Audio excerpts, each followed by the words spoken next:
नमस्कार, प्रभात साक्षी news network और आप सभी का स्वागत है। औरंगजेब की कब्र हटाने की मांग को लेकर प्रदर्शन के बाद हिंसा भड़कने के चलते नागपुर के कुछ इलाकों में कर्फ्यू लगा दिया गया है। बताया जा रहा है कि कोतवाली, गणेशपेट तहसील, लकड़गंज, पांच पावली, शांति नगर, सकरदरा, नंदनवन, इमामवाड़ा, यशोधरा नगर और कपिल नगर पुलिस थाना क्षेत्र में आने वाले इलाकों में कर्फ्यू लगाया गया है। कर्फ्यू के दौरान संबंधित क्षेत्र के पुलिस उपायुक्त आवश्यकतानुसार वाहनों की आवाजाही पर फैसला लेंगे। अभी सिचुएशन पीसफुल है नागपुर शहर में और हमने कुछ एरियाज में कर्फ्यू लगाया। लगभग 11 जो हमारे पुलिस स्टेशन हैं जो कि मिक्स लोकेलिटीज में है, उसके आसपास हैं और सिचुएशन अभी कंट्रोल में है और शांतता है।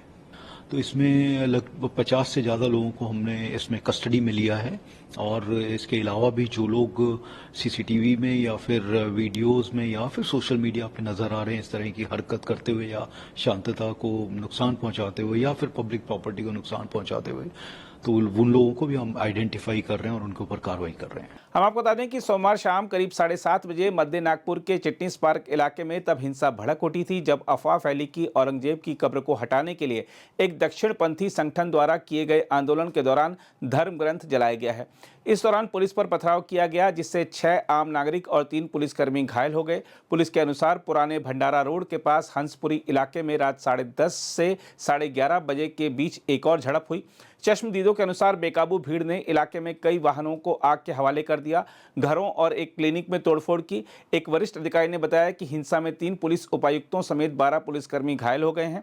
उन्होंने कहा कि हिंसा के सिलसिले में पुलिस ने 15 लोगों को गिरफ्तार किया है। महाराष्ट्र के मुख्यमंत्री देवेंद्र फडणवीस ने हिंसा के मद्देनजर शांति और सद्भाव की अपील की है। नागपुर के महल इलाके में जिस प्रकार से तनाव की स्थिति निर्माण हुई, ये बहुत ही निंदनीय है। जिस प्रकार से कुछ लोगों ने पत्थरबाजी की है, पुलिस पर भी पत्थर फेंके हैं, ये बिल्कुल गलत है। मैं स्वयं इन सारी घटनाओं पर नजर रखकर हूं। मैंने पुलिस कमिश्नर को ये कहा है कि कानून व्यवस्था बनाने के लिए जो भी कड़े से कड़े कदम उठाने की आवश्यकता हो उठाए जाए और शांति को बनाया जाए। अगर कोई दंगा करता है, कोई पुलिस पर पत्थर फेंकता है, कोई समाज में तनाव निर्माण करता है, तो ऐसे सभी लोगों के ऊपर कड़ी से कड़ी कार्रवाई की जाए। और मैं सभी को अपील करता हूं कि नागपुर एक बहुत ही शांति प्रिय इस प्रकार की नगरी है, यहाँ की शांति भंग न हो इस प्रकार से सभी लोगों ने व्यवहार और बर्ताव करना चाहिए। और कोई भी अगर इस प्रकार से तनाव निर्माण करने का प्रयास करेगा तो उसके ऊपर बहुत कड़ी कार्रवाई की जाएगी। उधर इस मुद्दे पर राजनीति भी शुरू हो गई है। शिवसेना यूपीटी सांसद संजय राउत ने कहा है कि नागपुर में हिंसा होने का कोई कारण नहीं है। नागपुर आरएसएस का गढ़ है, वहां हिंसा फैलाने की हिम्मत कौन कर सकता है। नागपुर में हिंसा होने का कारण नहीं है। नागपुर आरएसएस का गढ़ है। आरएसएस का हेडक्वार्टर मुख्यालय नागपुर में है। वहां मोहनराव भागवत जी बैठते हैं। पूरा हिंदुत्व का प्रखर हिंदुत्व का कुंबा वहां बैठते हैं। वहां देवेंद्र जी का चुनाव क्षेत्र है। वहां दंगे कौन कह रहेगा कि उसकी हिम्मत है। गृह मंत्री देवेंद्र फडणवीस जी है, मुख्यमंत्री देवेंद्र जी है। वहां भारतीय जनता पार्टी के प्रदेशाध्यक्ष बावनकुळे नागपुर से है और 4 मंत्री आसपास है। कोई हिम्मत कर सकता है? उनकी गैंग होगी, उनके लोग होंगे दंगा कराने वाले। ये एक नया पैटर्न है हिंदुओं को डराने का, हिंदुओं को ऊपर अपने लोगों से हमला करवाने का, फिर हिंदुओं को भड़काने का और दंगा में इसको लाना है।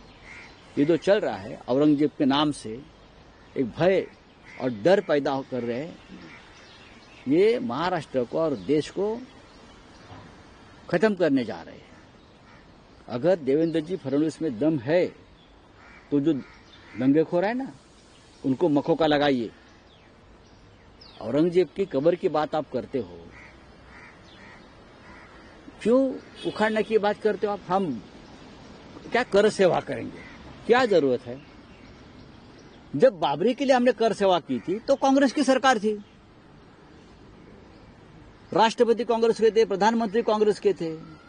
अब तो आपकी सरकार है ना महाराष्ट्र में और दिल्ली में, तो कर सेवा की जरूरत क्या है?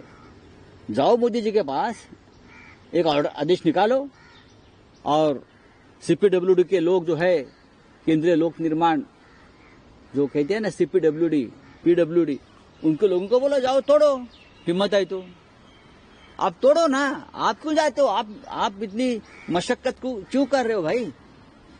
मोदी जी को कहिए, नड्डा जी को कहिए, देवेंद्र जी को कहिए, सरकार आपकी है, आरएसएस की है, विश्व हिंदू परिषद की है, बजरंग दल वालों की है, तो ये दंगे फसाद क्यों करते हो और लोगों को कोई तकलीफ दे रहे हो? जाइए, 4 लोग जाइए, नरेंद्र मोदी जी, देवेंद्र फडणवीस, अजित पवार, एकनाथ शिंदे, वहां जाओ, क्या बोलता है उसको, फावड़ा बिवड़ा लेकर जाइए, और जो जिस खबर के बारे में आप दंगे करवा रहे हो ना, आप खुद ही हो, निकाल दो। लोगों को क्यों भड़का रहे हो भाई? आपकी सरकार है। बाला साहब ठाकरे के बाद ये लोग कर रहे हैं, औरंगजेब और इसके बाद बाला साहब ठाकरे ने एक ही कहा था,